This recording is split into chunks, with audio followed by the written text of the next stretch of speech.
का जड़ कर्म चेतन बंधकारु कर्म के अवसान का कह कर स्वरूप यथार्थ जग का जो किया उपकार है उसके लिए जिन वाणी माँ को वंदना शत बार है वंदना शत बार है वंदना शत बार है।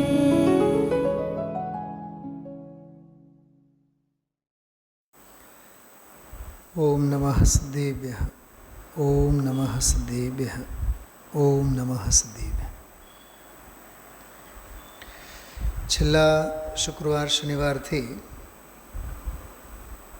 કેવો યોગ બન્યો સ્વાધ્યાયનો. સ્વાધીન માર્ગ ઉપર આપણે ચર્ચા સ્વાધ્યાય શરૂ કરી. શુક્ર શનિ સોમ મંગળ બુધ ગુરુ અને આજે શુક્ર 6 સ્વાધ્યાય આપણે સ્વાધીન માર્ગ ઉપર વિગતવાર બહુ ભાવ સાથે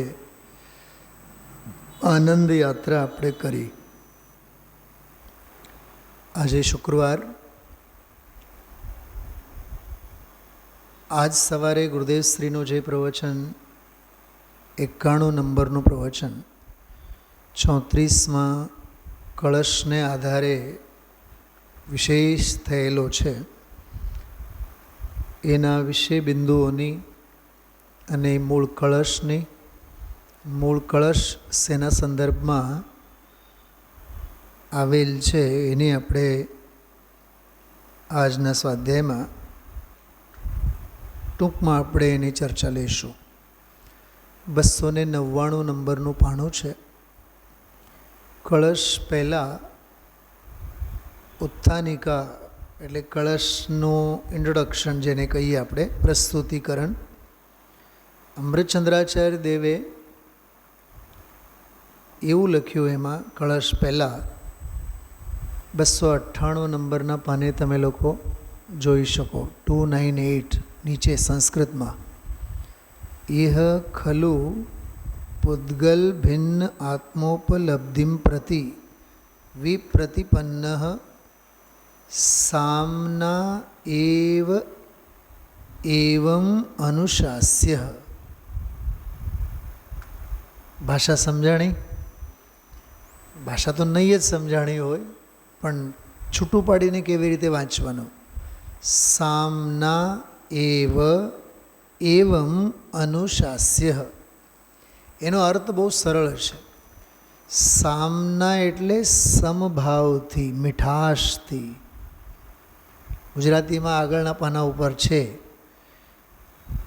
સામના એટલે મીઠાશથી, સમભાવ નથી કહેતા આપણે, તો સમભાવથી. એવમ એટલે આ પ્રમાણે. અનુશાસ્ય એટલે અનુશાસિત કરવો જોઈએ. અનુશાસિત કરવો એટલે ઉપદેશ કરવો જોઈએ. કોને? તો કહે છે પુદ્ગલ ભિન્ન આત્મોપલબ્ધિમ પ્રતિ વિપ્રતિપન્ન. પુદ્ગલથી ભિન્ન આત્માની ઉપલબ્ધિ પ્રત્યે જેને વાંધો હોય, વિરોધ હોય. 299માં પાણી જુઓ, લખેલ છે ગુજરાતીમાં. અહીં પુદ્ગલથી ભિન્ન આત્માની ઉપલબ્ધિ પ્રત્યે વિરોધ કરનાર. એ વિરોધ કરનાર તો આમાં લખ્યું છે, પણ 39થી 43મી જે ગાથાઓ છે એમાં જે ટીકા શરૂઆત કરી એમાં ખબર શું લખ્યું છે કિરીટભાઈ? એમાં એવું લખ્યું છે, એવું જે બકે છે, પ્રલાપ કરે છે, એવું લખેલું છે. કાઢો જો, આમાં તમારા બધાના હાથમાં પુસ્તક તો છે જ. 39થી 43મી ગાથાઓની જે ટીકા એ તમે જુઓ. હા, 249 49 પેજ ઉપર તમે જુઓ. ગુજરાતીમાં જો 47માં પાને જો, 47માં ઝડપથી જુઓ. અથવા 43મી ગાથામાં એનો ઉલ્લેખ છે. દુર્બુદ્ધિઓ બહુવિધ આવા આત્મા પરને કહે. હવે એમાં પ્રાકૃતમાં શબ્દ આપેલું છે વદંતી દુમ્મેહા. દુર્મેધ એટલે દુર્બુદ્ધિવાળા એવું બોલે છે, કહે છે. આચાર્ય કુંદ દેવે તો કહે છે એવું લખ્યું, પણ અમૃતચંદ્રાચાર્ય દેવે તો બહુ કડક ભાષામાં લખ્યું છે. ક્યાં જોશો હવે તમે લોકો ગાથા? જો, દુર્બુદ્ધિઓ બહુવિધ આવા આત્મા પરને કહે, તે સર્વને પરમાર્થવાદી કયા ન નિશ્ચયવાદીએ. 43મી ગુજરાતી ગાથા. હવે ટીકા જુઓ 247માં પાને. આ જગતમાં આત્માનું અસાધારણ લક્ષણ નહીં જાણવાને લીધે. વાંધો એ જ છે. મારો મિત્ર આજે ત્યાં સ્કૂલમાં એક વાત મને કરી. મને કહે કે શાસ્ત્રીજી, મને કહે કે તમારા જેવા બુદ્ધિશાળી અને આના ખાન ક્યાંય તમે ટીવીમાં અને યુટ્યુબમાં ક્યાંય માથું મારતા નથી, અને જેને ઇન્સ્ટા ચલાવતા આવડે અને જેને આ જરીક ઓનલાઈન આ સ્માર્ટ શું કહેવાય સ્ક્રીન ઓપરેટ કરતા આવડે, સ્માર્ટ પીપીટી બનાવતા આવડે, ખ્યાલમાં આવ્યું? એ એવા હરકપદોડા થઈને દુનિયાને જ્ઞાન આપવા માટે જાય. મેં કીધું એ અમારો માર્ગ જ નથી. સમજાય છે? એ દુનિયાનું મંચ છે. અહીંયા આત્માના મંચના માનવી છીએ આપણે દુનિયાના મંચ પર તાગડધીના કરનારા જીવો નથી. એટલે મેં સહેજ વાત કરી, પણ વાસ્તવિક વાત છે. તો વાંધો એ જ છે ને, અસાધારણ જે મૂળ લક્ષણ છે એટલે બીજે ક્યાંય જડતું નથી. અસાધારણ એટલે શું? સાધારણ નહીં, અન્યમાં નહીં, અરે અજીવ જડમાં તો નહીં, ધર્મ આકાશ કાળ આદિકમાં તો નહીં, પણ અન્ય અનંત જીવોમાં પણ નહીં, અરહંતોમાં પણ નહીં, સિદ્ધોમાં પણ નહીં. તો મારું લક્ષણ જે છે એ કોઈનામાં નહીં ને. શું સમજાણું? પકડાય છે વાત? રિપીટ નહીં કરું બધું. અજીવમાં તો નહીં જ, જડમાં તો નહીં જ, અરહંતોમાં તો નહીં જ, સિદ્ધોમાં તો નહીં જ, કોઈ જીવમાં નહીં. કેમ કે મારું ચૈતન્ય પણ એ મારામાં છે. એટલે એ અસાધારણ લક્ષણ. હવે એને નહીં જાણવાને લીધે સમજાય છે. આ જે મિસઅન્ડરસ્ટેન્ડિંગ્સ હોય છે ને, મિસઅન્ડરસ્ટેન્ડિંગ, ગેરસમજણ જેને કહીએ આપણે, તત્વની બાબતમાં જેટલી જે માથાકૂટો છે, વાદ વિવાદો છે, એ માત્ર ને માત્ર લક્ષણ નહીં જાણવાને લીધે. માં સંતાનને મારે, બાળકને માં કેવી લાગે? આકરી. શિક્ષકો ગુરુજનો પનિશમેન્ટ કરે, ક્લાસમાંથી બહાર કાઢે, ઊભા રાખે, કુકડા બનાવતા, પહેલાં ગધેડા બનાવતા, ગધેડા બનાવીને પછી પીઠ ઉપર સ્કેલ પટ્ટી મૂકે, અને જો એ હાલે ડોલે અને પડે તો માર પડે. એવા શીખીને બધા આજે સારી એવી પોસ્ટો ઉપર બધા કામ કરતા હોય છે. આઈએએસ અને આઈપીએસ બધા થતા હોય. આજકાલના તો બાળકોને ફૂંક મારો તો એ બીજે દિવસે વાલી આવી જાય પૂછવા. એટલા બધા નાજુક નમણા થયા છે, ડેલિકેટ થયા છે. અને એમાંય સરકાર અને શિક્ષણ ક્ષેત્ર પણ પપડાવે છે એને. તો લક્ષણ નહીં જાણવાને લીધે જો કડક ભાષાની કડકાઈ, જો નપુંસકપણે અત્યંત વિમૂઢ થયા. આના જેવી બીજી ગાળ કઈ હોઈ શકે? ગુજરાતીમાં આપણે કહીએ ને, એ માણસ તો નમાલો છે. કેવું લાગે? નપુંસક કહો એકવાર. ગુરુદેવશ્રી ઓલો હિજડાઓનો દાખલો આપ્યો હતો. હિજડાની પ્રજા ન હોય, એમ શુભ ભાવમાં ધર્મ માનનારને શુદ્ધ ધર્મની પ્રજા ન હોય, સમ્યક્તની પ્રજા ન હોય, એને આત્માની પ્રજા એને ન હોય, નિર્વીર્યપણું છે. તો લક્ષણ નહીં જાણવાને લીધે નપુંસકપણે અત્યંત વિમૂઢ, મૂળ નહીં, વિમૂઢ નહીં, અત્યંત વિમૂઢ. શું કીધું? મૂળ નહીં, વિમૂઢ નહીં, અત્યંત વિમૂઢ. એમ ઘોર અજ્ઞાની. એમ તાત્વિક આત્માને નહીં જાણતા. કેટલું સરસ શબ્દ છે. આ શું આત્મા વળી શું અને તાત્વિક આત્મા શું? શું સમજીભાઈ? મેં તો આ ટીકા તો વાંચી જ નથી સ્વાધ્યાયના ક્રમમાં, કેમ કે કેટલું બધું ભેગું કરીએ ને આપણે. તાત્વિક આત્મા, સાત્વિક આત્મા, શાસ્ત્રીય આત્મા, શાસ્ત્રોની ઓથે સમજનારો આત્મા, ક્ષયોપશમ જ્ઞાનની ઓથે ધારણામાં લેતો આત્મા. અહીં કહે છે કે તાત્વિક આત્મા. કોણ સમજો? પરમાર્થભૂત આત્માને એટલે જે ખરેખર છે નહીં જાણતા એવા ઘણા અજ્ઞાની જનો. ઘણા એટલે અનંતા. શું કીધું? ઘણા એટલે અનંતા. જો એક પ્રશ્ન પૂછું છું, ગુરુદેવશ્રીનું નામ જાણનારા કેટલા? કેટલા? હજારો. નામ જાણનારા કેટલા? અરે કાનજી સ્વામી નામ તો બધા જાણે છે ને, એમ કહો છો. નામથી કાનજી સ્વામીને ઓળખનારા કેટલા? કે હજારો, લાખો.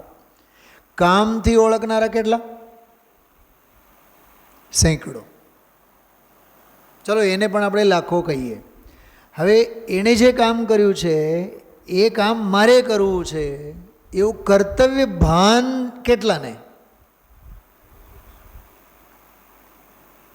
આંગળીના વેઢે ગણો એટલા. એ આજકાલની સભાઓ બતાવે છે. એ આપણી રાજકોટની સભા હોય કે દિલ્હી અને કલકત્તા અને હૈદરાબાદ અને બંગાળ અને બેંગ્લોર, ગમે ત્યાં તમે જાઓ, મેં બધે શહેરોમાં સભાઓ જોઈ છે. કલકત્તામાં ભલે ને મંદિર મોટો, વર્ષો પહેલાં તો એસી હોલ થયેલો છે. અષ્ટાનિકા અને પરિશંભરોમાં એવા હાલ, કિરીટભાઈ તમે સાંભળીને રૂવાટો બતાય. ગ્રાઉન્ડ ફ્લોર છે, શું કહેવાય, તળઘર પણ છે નીચે જ્યાં પાઠશાળા હાલે, પછી ગ્રાઉન્ડ ફ્લોર પછી પહેલું જ માળ ચડી જઈએ તો મંદિર, બરાબર? મંદિર, એના પછી ઉપર સ્વાધ્યાય ભવન, એના પછી શિખર મંદિર. શિખર મંદિરમાં બેસીને 5-50 પૂજા કરનારા જુદા, અને અષ્ટાનિકામાં સામૂહિક વિધાન પૂજા થાય ને તો 7 થી 8 એ પૂજા પૂરી થાય, અને 8 થી 10 વાગ્યા સુધી વળી પાછા સંગીત સાથે રાગડા તાણનારા જુદા. એ ગુરુદેવના પ્રવચનમાં ન હોય. ગુરુદેવનું પ્રવચન ચાલતું હોય અને કોઈ વિદ્વાનને બોલાવ્યા હોય ને, સૌથી પહેલાં વિદ્વાનની હાજરી હોય, અને કરતા ધરતા જે હોય માંડ 10, 15, 20 ગણ્યા ગાંઠ્યા. 20 એટલે ભયો. આ કલકત્તાના હાલ મેં જોયા છે પોતે. એક વાર નહીં, 3 વખત. બેંગ્લોરમાં એક ભાઈ જે કેસેટ મૂકે, રમેશભાઈ ભભૂતમલજી ભંડારીના સન, એમના વાઈફ અને બીજા એક ડોસીમાં, 4 જણા. અમે લોકો ગયા તો અમે 2 જણા, એમ 6 જણા. કિરીટભાઈ આવા હાલ છે. જ્યાં ગુરુદેવશ્રીના પગલાં થયા, જ્યાં ગુરુદેવશ્રીના હાથેથી પંચકલ્યાણકો પ્રતિષ્ઠાઓ થઈ છે, આપણે પણ 50-60 સંખ્યા એટલે શું કહેવાય? કે સંખ્યા કહેવાય એને? કદાચ એના કરતાં ખુરશીઓ જાજી છે. હા, વિચારો તમે. આ જો બધી રાહ જોઈને ઊભી છે. શું રાજુભાઈ?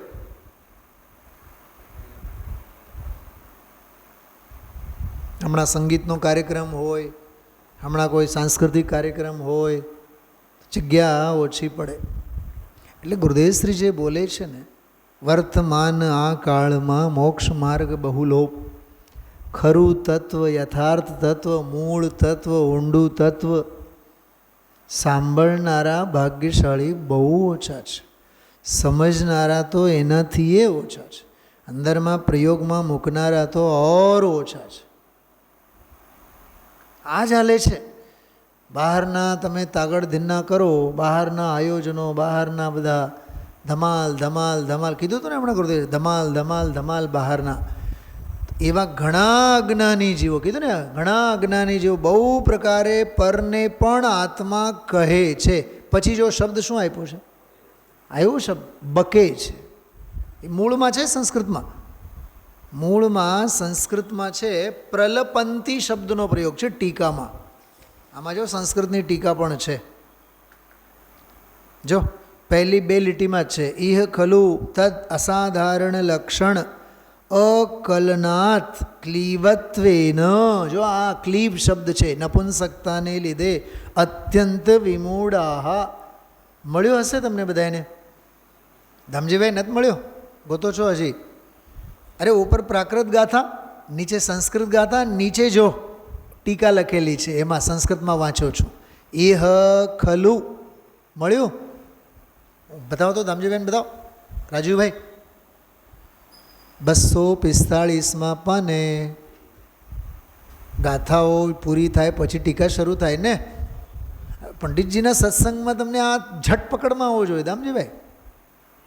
ક્યાંથી વાંચે છે દરેક વખતે પાના નંબર કહેવાની જરૂર નથી. ટીકા જ્યાંથી શરૂ થાય છે ને ત્યાંથી જોવાનું. આ ટીકા અહીંથી ચાલુ થાય છે. જો અત્યંત વિમૂઢાહ સંતઃ એટલે થતા, તાત્વિકમ આત્માનમ અજાનંતો, તાત્વિક આત્માને જાણતા નથી. બહવો બહુદા ઘણા જીવો ઘણા પ્રકારે, પરમ એટલે પરને, અપી એટલે છતાં, પરને પણ, આત્માનમ ઇતિ પ્રલપંતી. જો આમાં તો ઓલું કહે છે એવું તો બોલ્યા જ નહીં સંસ્કૃતમાં. તો જો ગુજરાતીમાં આપણે બોલ્યા ને, ગુજરાતીમાં જે આમાં પરને કહે છે, એમ કહે છે વાળો એમાં સંસ્કૃતમાં છે જ નહીં. પ્રલપંતી, સીધો પ્રલપંતી એટલે બકે છે, બકવાસ કરે છે. તો જે 39થી 43મી ગાથામાં જે 8 માન્યતાઓ હતી ને, એ 8 માન્યતાઓના સંદર્ભમાં કહે છે એ કોલાહલ છે. એ આત્મા આત્મા આત્મા એમ કરીને એને આત્મા તરીકે એને જે બેસાડે છે અથવા અર્થઘટન કરાવે છે એમના માટેની વાત છે. હવે કહે છે એવું બકનારા એ તો અજ્ઞાની છે જ.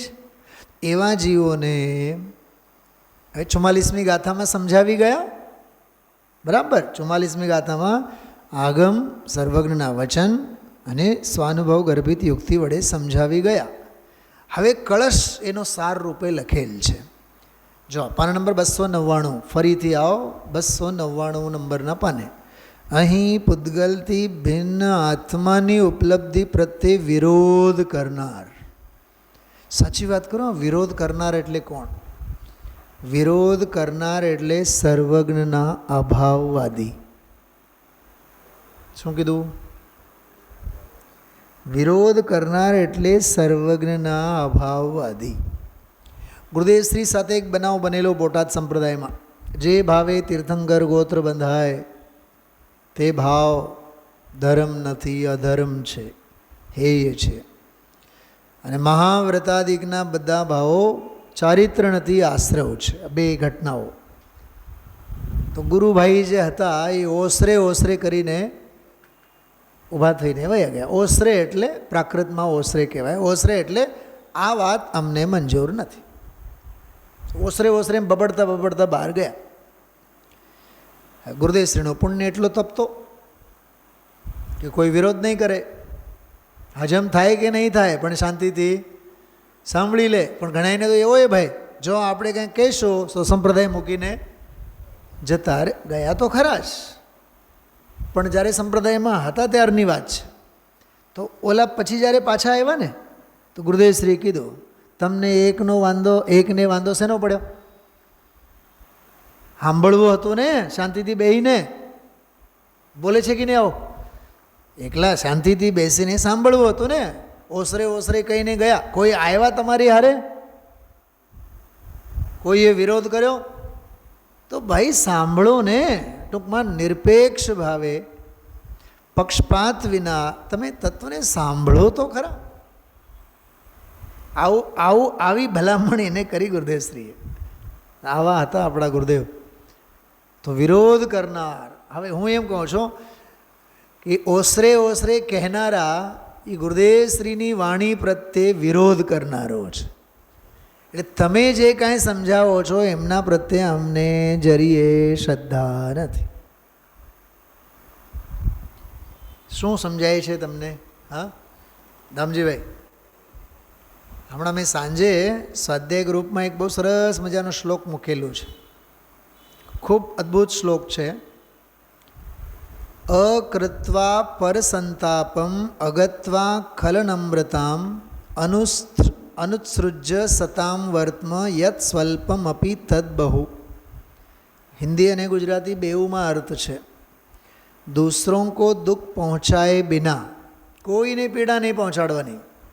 અકૃત્વા પર સંતાપમ, બીજાને પીડા પહોંચાડ્યા વિના. દુષ્ટોं के सामने झुके बिना, એટલે દુષ્ટો સામે નમ્યા વગર, ચાપલુસી કર્યા વગર, માખણ ચોપડ્યા વગર, થાબડભાના કર્યા વગર, બે વાત થઈ, ખુશામત કર્યા વગર. સજ્જનોं के मार्ग को छोड़े विना, આ ત્રીજી વાત, સજ્જનોનો માર્ગ છોડ્યા વિના.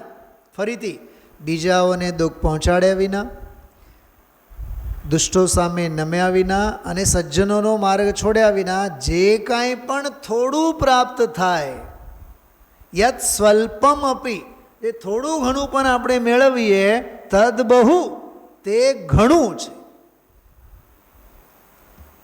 હવે આમાં જે 3 શરતો મૂકીને, આ 3 શરતોની એનું ઉલ્લંઘન કરનારા તમને 50માંથી 49 મળશે. 3 ક્વોલિટીવાળા મહાભાગ્યે કોઈ એક જીવ મળશે.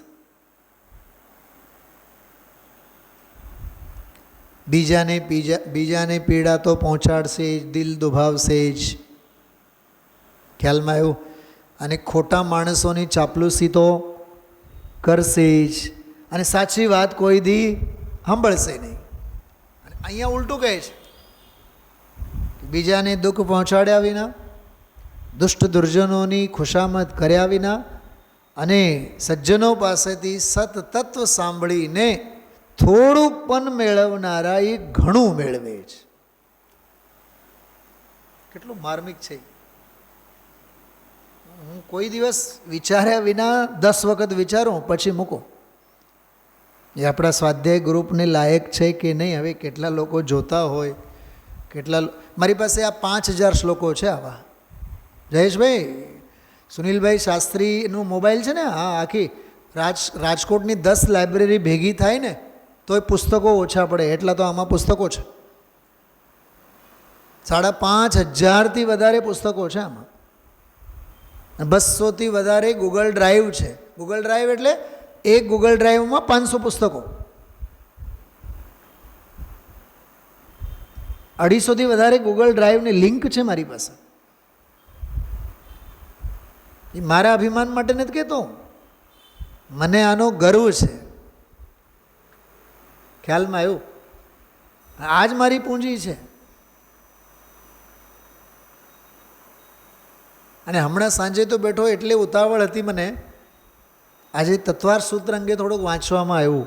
ભાસ્કર નંદી આચાર્યનો તત્વાર સૂત્રની ટીકા, સુખબોધા નામની ટીકા, સુખબોધા તત્વાર્થ વૃત્તિ નામની ટીકા.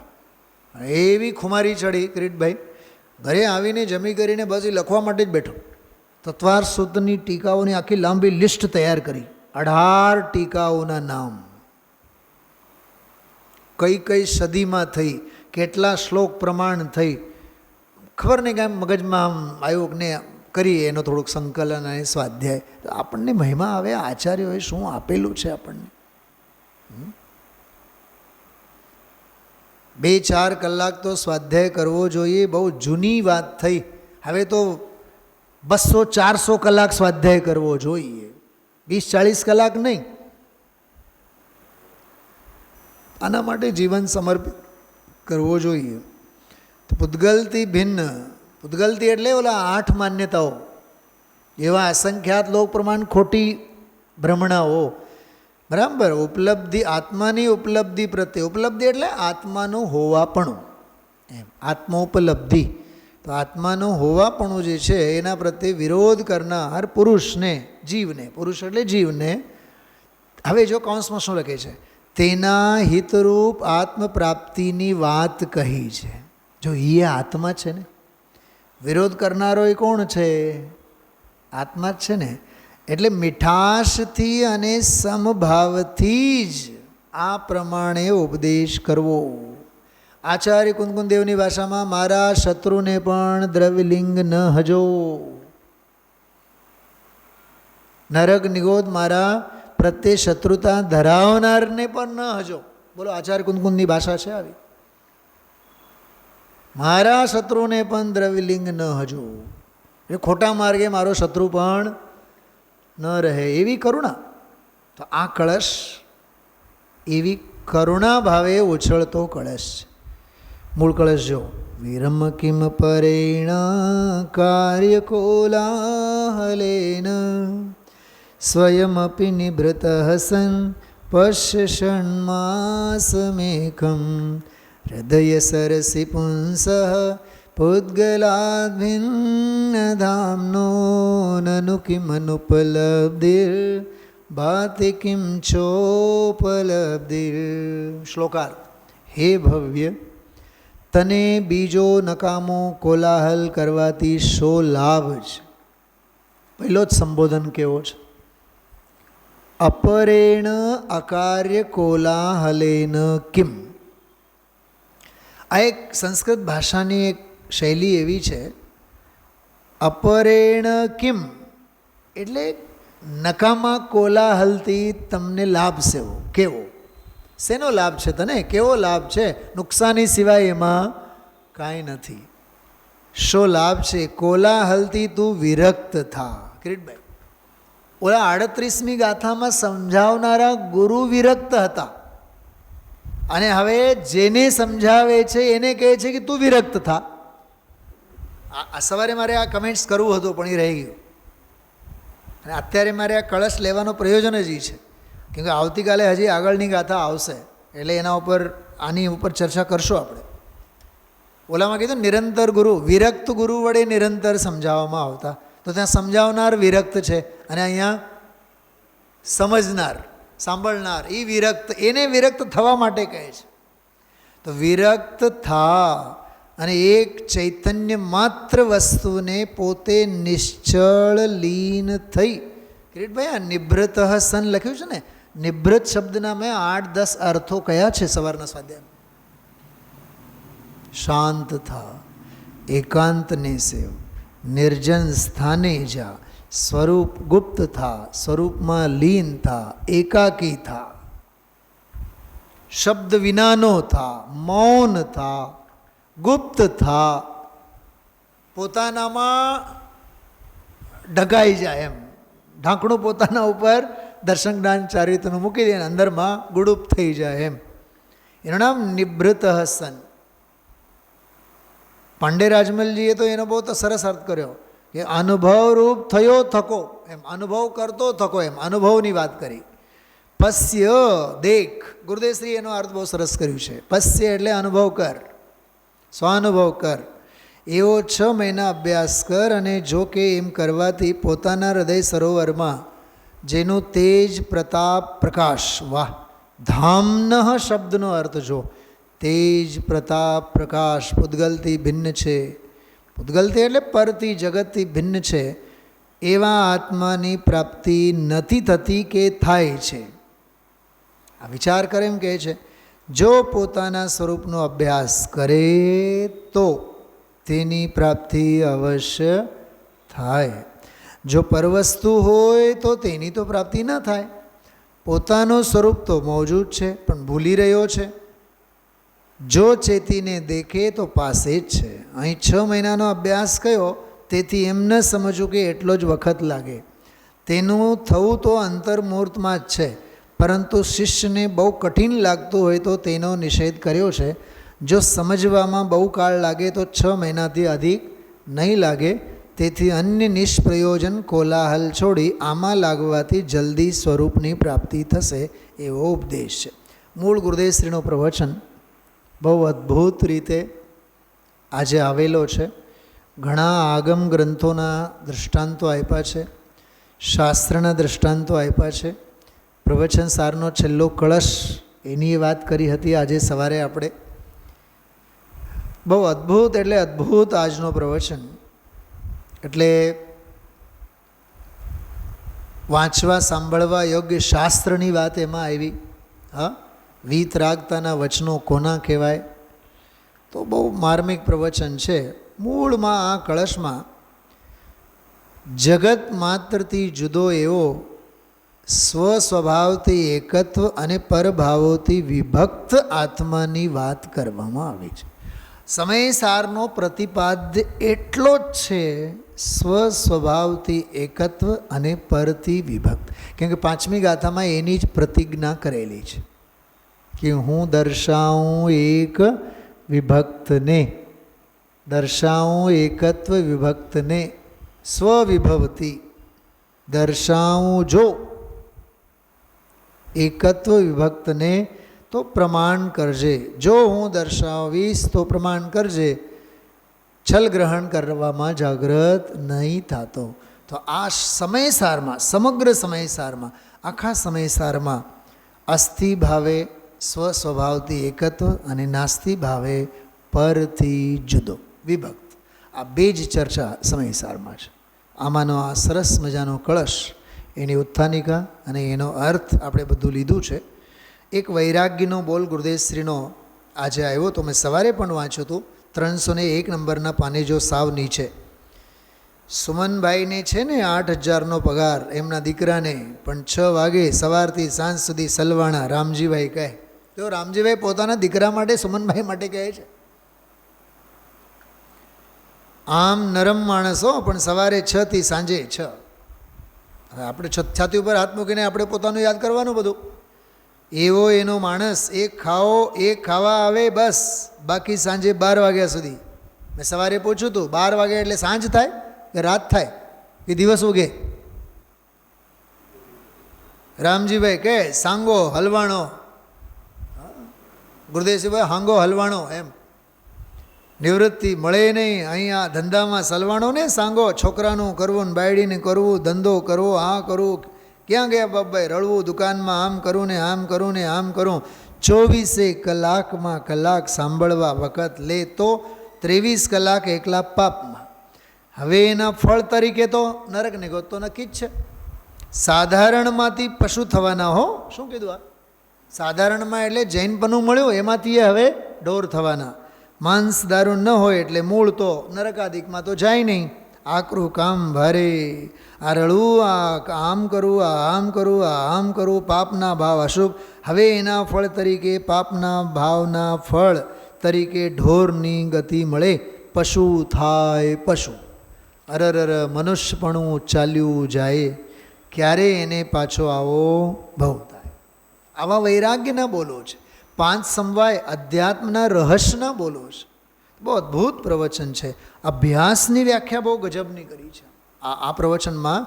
અભ્યાસ એટલે શું? જો આમાં અભ્યાસ એટલે 6 માસ અભ્યાસ કરે એટલે લગ્ની લગાડે, એના ઉપર અનુભવ કર. જો અભ્યાસ એટલે અનુભવ કર, એ માત્ર ધારણા નહીં, એનો અનુભવ કરવાની વાત છે.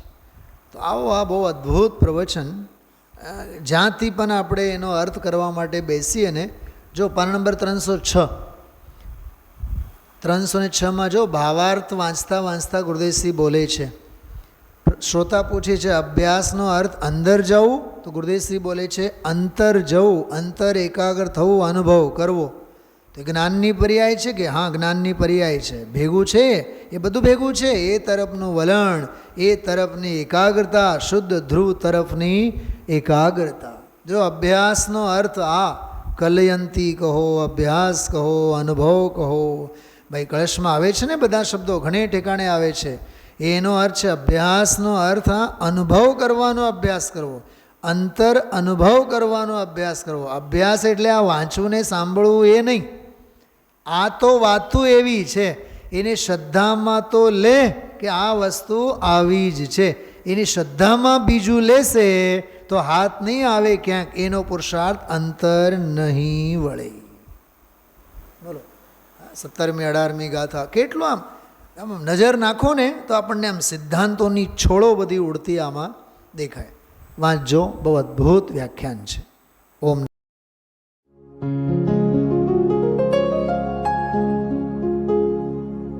निज निधि निज में बताए यह के लिए जिन वाणी माँ को वंदना शत बार है, वंदना शत बार है, वंदना शत बार है।